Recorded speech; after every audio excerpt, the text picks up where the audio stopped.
Now question 33 का B part देखिए। A relation R is defined on N cross N.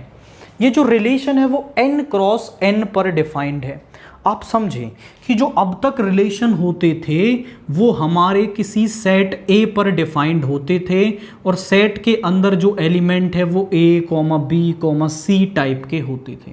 But जो R है अब वो N cross N to N cross N defined है और क्रॉस प्रोडक्ट यानी कार्टेशियन प्रोडक्ट में जो एलिमेंट हैं वो ऑर्डर्ड पेयर टाइप के होते हैं। ये यहाँ पर चेंज आपका आने वाला है।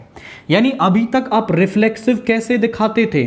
आप रिफ्लेक्सिव दिखाते थे कि for a comma a belongs to R, for all a belongs to A. या फिर इसी बात को आप ऐसे लिख सकते हो कि ए इज आर रिलेटेड टू ए, यानी ए कॉमा ए आर में हो जाए ये, या फिर आप कह दो कि ए जो है वो आर रिलेटेड है ए से, मतलब वही है, तो वो रिफ्लेक्सिव हो जाता था। सिमेट्रिक के लिए हम क्या करते थे?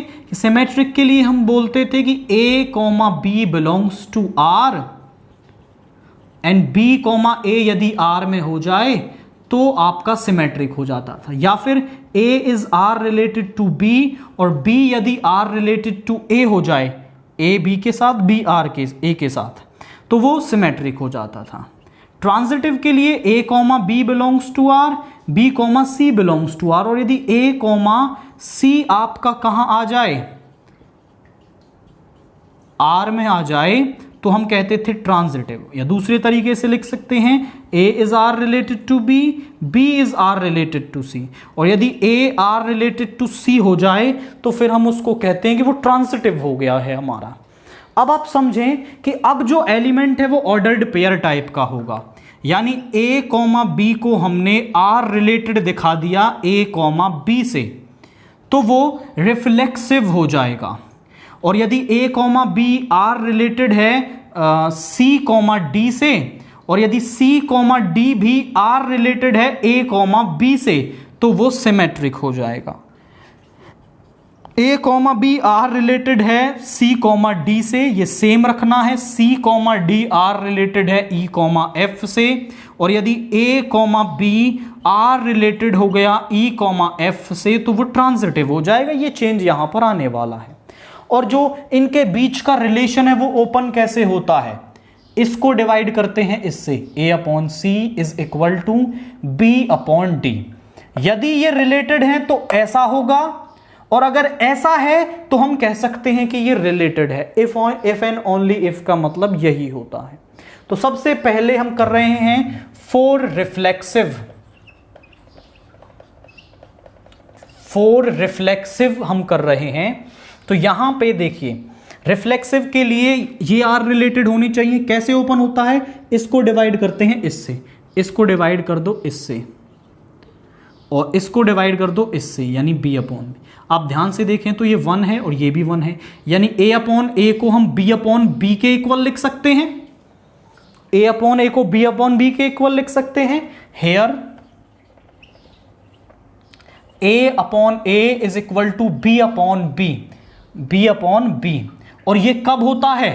ये किसकी कंडीशन है? इसके लिए अगर ऐसा है मतलब which implies a comma b is R related to a comma b, so for all a comma b belongs to n cross n, so r is reflexive.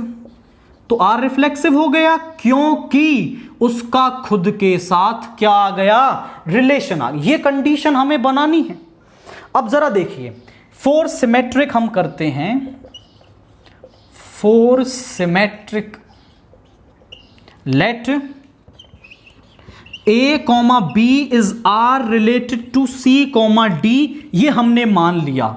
और अगर ऐसा है तो यहां से हम लिख सकते हैं कि a अपॉन c जो है वो b अपॉन d के इक्वल होगा। अगर इसको सिमेट्रिक होना है तो c कॉमा d को r रिलेटेड होना पड़ेगा a कॉमा b से। और ये हम कब लिख सकते हैं?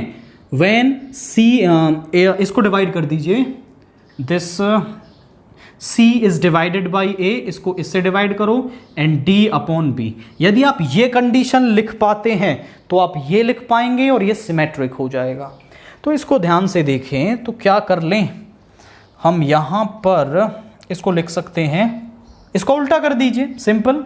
इसका उल्टा कर देंगे तो C upon A D upon B, ये लिख पा रहे हैं। इसका मतलब यहाँ पे आप कह सकते हो कि C comma D is R related to A comma B, so R is symmetric. तो जो R है वो क्या हो गया, वो सिमेट्रिक हो गया क्योंकि उसका रिलेशन आ गया है। अब हमें करना है ट्रांजिटिव, तो अब हम इसे ट्रांजिटिव करते हैं। For transitive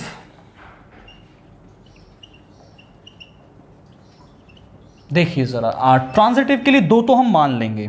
late A comma B is R related to C comma D, and ये वाला सेम रखना है, C comma D is R related to E comma F. ये कब होगा, जब A upon C B upon D के equal होगा, एंड ये होगा C अपॉन E जब इक्वल है आपका D अपॉन F के। और मुझे लेके आना है ये, यानी कि A upon E is equal to B upon F। यदि मैं ये ले आता हूँ, यदि मैं यहाँ से ये ले आता हूँ तो फिर हम ये लिख पाएंगे और ये ट्रांजिटिव हो जाएगा। तो मुझे यहाँ पर ये दिख रहा है, मल्टीप्लाई कर देते हैं दोनों की। यहाँ पे A upon C multiply C upon E is equal to B upon D into D upon F। आप बोलें सर क्या हम ऐसा कर सकते हैं? डेफिनेटली हम कर सकते हैं। 2 इक्वल 2 है, 3 इक्वल 3 है आपका, दोनों की मल्टीप्लाई कर दो, 2 इंटू 3 2 इंटू 3, तो दोनों की मल्टीप्लाई करने पर भी नंबर क्या होगा, इक्वल ही होगा। दोनों इक्वल हैं, मल्टीप्लाई कर देंगे तो भी नंबर इक्वल ही आएगा। A upon C D upon D which implies कि A upon E is equal to B upon F. A upon E B upon F के आ रहा है, मतलब हम ये लिख सकते हैं। तो मैं इसको यहां से इरेज कर देता हूं। तो यहां से which implies A comma B is R related to E comma F, so R is transitive. तो जो R है वो क्या हो गया, वो ट्रांजिटिव हो गया। R रिफ्लेक्सिव भी है, R सिमेट्रिक भी है, hence R is an equivalence relation. ये हमारे पास यहाँ पे हो गया है कि जो R है वो हमारे पास एक इक्विवेलेंस रिलेशन होगा। की पॉइंट माइंड में क्या रखना है कि जो एलिमेंट्स हैं वो अब n क्रॉस n से आ रहे हैं, तो वो हमारे पास क्या होंगे, ऑर्डर्ड पेयर्स यहाँ पे हमारे पास होंगे।